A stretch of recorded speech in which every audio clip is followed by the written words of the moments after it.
On the phone right now is our good friend, Joe DiGenova, our legal analyst, former U.S. Attorney to the District of Columbia. Joe, good to have you. I'm going to call an audible here because we've been talking in the last few moments about, of all things, Bill Clinton. And the reason that we're talking about Bill Clinton is because of what happened recently in France. And here is just Shep Smith. He just has a way of sort of condensing a story down to just a few seconds. Here's how Shep described what happened in France. Right. There's word that the First Lady of France trashed the office of President Nicolas Hollande, Francois Hollande, after finding out about this little thing with his little actress. You heard about that, right? The First Lady, who's not really the wife, you know, it's France, so you can have things however you want them. The First Lady's a girlfriend of a long time, and she reportedly did millions of dollars in damage when she trashed his house. Also, the French president just met the Pope. So, got a lot going on over there in France, that's all I'm saying. So in France, it is the wife of the president who has caused an immense distraction, apparently did millions of dollars of damage to his house and maybe to his office. And so we then wanted to know, given the fact that we're hearing talk about Hillary Clinton running for the office of the presidency, is Bill Clinton's past activity, his current activity, if there is any, is that all fair game? Because it would be a distraction if that came out during a Hillary Clinton presidency. Well, if you run for president, everything is fair game except your children. And Bill Clinton could qualify as a child, but no longer. He's above 26. He's not on her health insurance policy. He's on somebody's. Maybe it's that woman from Canada that he's been dating that he's on her policy. But the bottom line is. See, now hold on a minute here. You just said that the former president of the United States, Bill Clinton, future first husband of the first female president, Hillary Clinton, has a girlfriend in Canada. Now, Joe, everyone says stuff. Everyone has a rumor about this guy. I'm just quoting what's already been written in the Washington Post, the New York Times, the Washington Examiner, and the Washington Times. So I'm just referring to the written record. Wow. All right. So you think it is fair game? Oh, absolutely. Are you kidding me? Oh, for heaven's sake. You've been around Washington a long time. Whether or not the president is going to use the Oval Office kitchen when Hillary's out of town for dalliances, please. All right. So you've been around this town. I mean, what would the media feeding frenzy be like if, while she is the president, a story emerges that Bill Clinton... It would be unstoppable. Couldn't get anything done in this town. No, everything would grind to a halt. It would be, it would be the end of the, nothing else could get done. All right.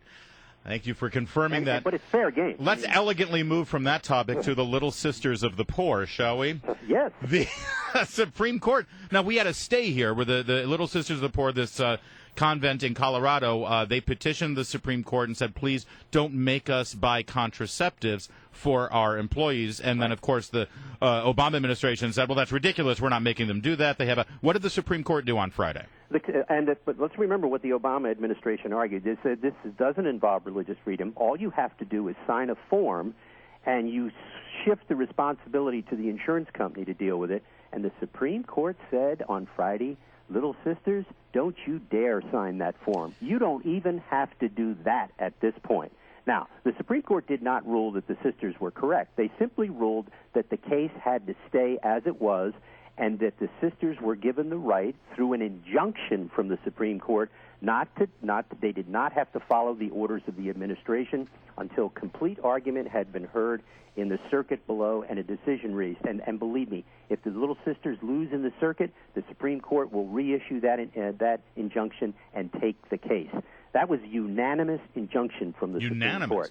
Wow. So the administration, the Obama Democratic administration, has bitten off the dumbest case possible to make their ideological left-wing nutso point that they can force you to do anything when it comes to health care and health insurance. This is a big mistake. The President of the United States is going to do his State of the Union address tomorrow night. And he has been out there making public speeches saying that, he's just going to work around Congress, that he's going to do what he can do through executive order and through, regulations through the various governmental bodies around town.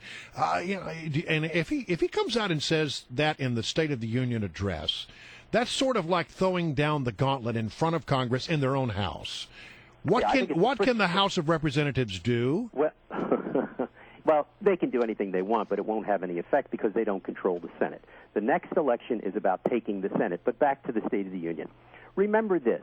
The State of the Union has been used by the president to send threats to various enemies. Started with Citizens United. It started attacking the Supreme Court on health care. They attacked John Roberts until he caved. The Chief Justice caved on Obamacare and became the chairman of the House Ways and Means Committee, finding a tax where the president had called a penalty in the Affordable Care Act. The president is perfectly capable of doing the same thing again.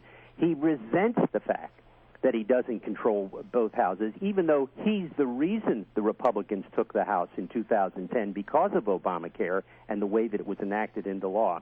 If the Chief Justice had any brains, he would not show up at the State of the Union address. But he will, regrettably, and so will several other justices, although at this point, none of them should show up after the president's behavior over the last several State of the Unions. But he may very well double down. I mean, this is a resentful guy, the President of the United States.